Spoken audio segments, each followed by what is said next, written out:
Today's video is another tips video that covers defensive playstyle in Siege that I play often, roaming.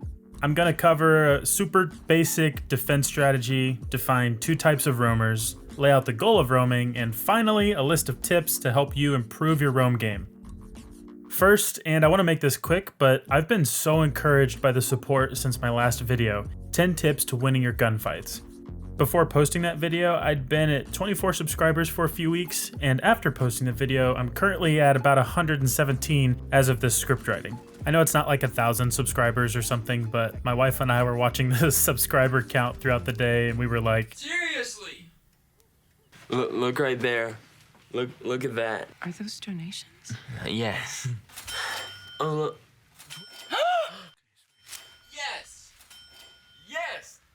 So to us, it's a big deal, and to all of you who have subscribed and liked and left encouraging comments, I'm so thankful for each of you, and I'm gonna keep responding to all your comments as often as I can. I don't want you to be blindsided, but I should mention this channel isn't primarily aimed to be a Rainbow Six Siege channel. I want to make videos on other games as well, but I do welcome your input. I'd love to hear what kind of content you'd like to see, what other games you'd like to see videos on. Leave any of that input in the comments. I'm really excited for some of the future content I have planned. I think it'll be pretty fun. Now that that's out of the way, it's time to learn to roam. Let's start with the basics of defense. It's a good place to start. There might be more generally agreed upon terminology for this strategy or the roles names, but this is what my 5-stack uses. Unless we're using some sort of customized advanced setup, almost every defensive setup we use includes 3 anchors and 2 roamers. This is further split into 2 hard anchors, 1 soft anchor, 1 close roamer, and 1 far roamer. 1 hard anchor stays on A site and the other on B site. Their goal is to keep their site clear of drones and attackers. They do not leave their sites unless the opposing site is compromised and the attackers have planted the diffuser. The soft anchor acts as a sort of go-between roamer. So they usually play a trap op and they use cams, traps to gather intel of attackers near bomb sites. Finally, we get to the meat of the video, and that's the 2 roamers. Roamers are players who usually pick 2 or 3 speed operators and run around the building outside of the bomb sites. As you might guess, the close roamer roams closer to the site, and the far roamer roams much further from the site. Generally, this means the bomb sites could be in basement, the close roamer stays on floor 1, and the far roamer stays on floor 2. Now, coupled with a few goals and mindsets for roaming, here's my list of tips to becoming a better roamer. You might disagree on some of these, that's fine. We love to disagree on things, everybody goes about their lives, it's great. But this is how I roam, and this is what I think is beneficial for the team. Now there's a few misconceptions about roaming that I think are important to clear up. Clarity is always good. If you're going to roam, you need goals to accomplish in order to be successful. The main goal for a roamer is not to get frags. It's to waste the attacker's time. If you're roaming to get frags, you're doing it wrong. Everyone on defense has the goal of staying alive and making time run out to win the round. Roamers can best assist the overarching goal of winning the round by wasting attackers' time. Think about this for a second. If you're doing dumb stuff at the start of the round like peeking windows, trying to do runouts, you're increasing your chances of getting killed. If you die, it's now a 4v5, and the attackers have like full time to clear the building and push site. This puts your team at a big disadvantage. There's a time and a place for window peeks and runouts, but in my opinion, it's not the beginning of the round. So let's say instead of going for frags, you instead have the goal of wasting attackers' time. Instead of peeking windows, you just break glass, make some rotates, bust out some floors or ceilings, break some hatches, position yourself safely to watch cameras. Now, 30 seconds have elapsed, and the attackers are still droning. Maybe they're in the building, maybe not, but because you've quietly set up, you're still alive, they might not know where you are. Fast forward, let's say you hear footsteps on the balcony outside a window you broke. If you're playing for frags, you might peek the window and try to get a kill. If you die, 4v5. However, if you wait for entry, you might live longer. Or you could anchor in your room, or just shoot at the window while retreating through one of your rotates. These options are safer, yes.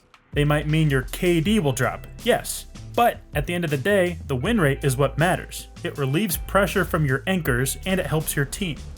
Put it this way, your goal as a roamer is to make the entry fraggers concerned. If they're about to break into the second floor and they aren't sure where you are, that means confusion, and that's a win for you.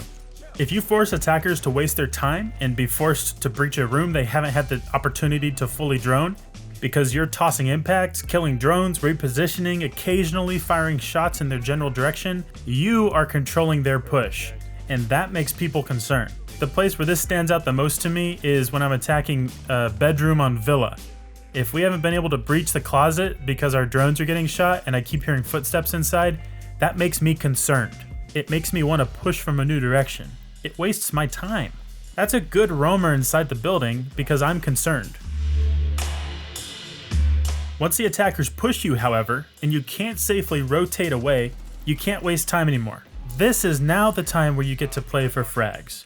When I'm roaming, I only play for kills when the bomb site is compromised or when attackers have pushed me into a corner and I have no choice but to try to get frags.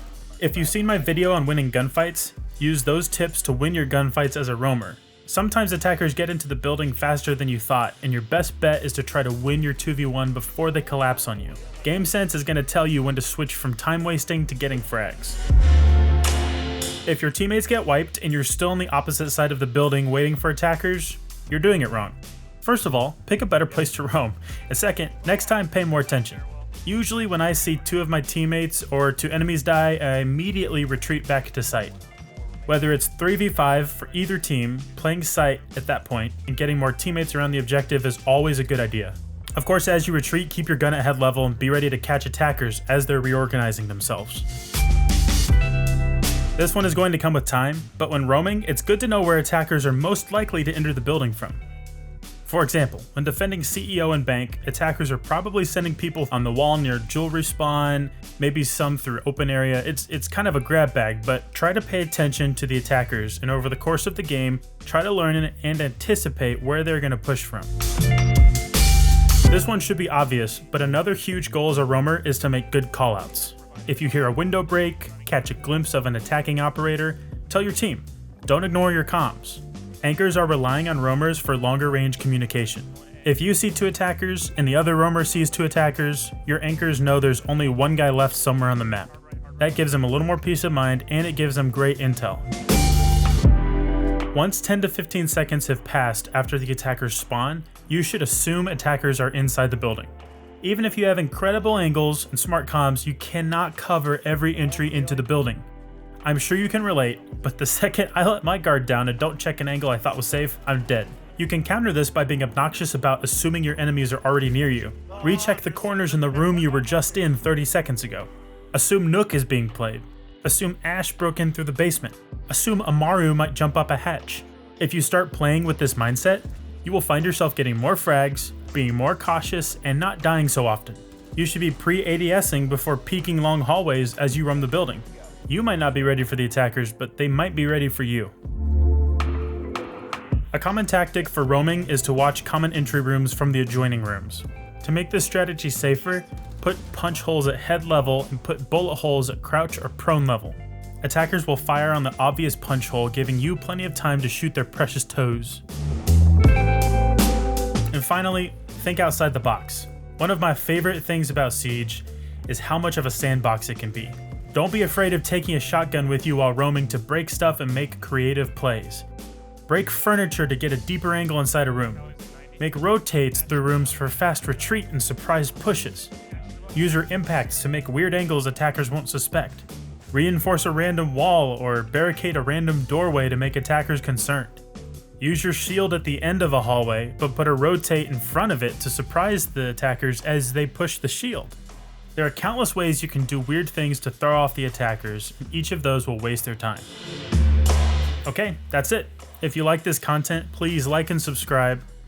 Watch another video. Share this video with friends on your Discord. If there's games you want to see content for, or if you want to see more Siege content, let me know in the comments. I appreciate all of you. Thank you so much for your support.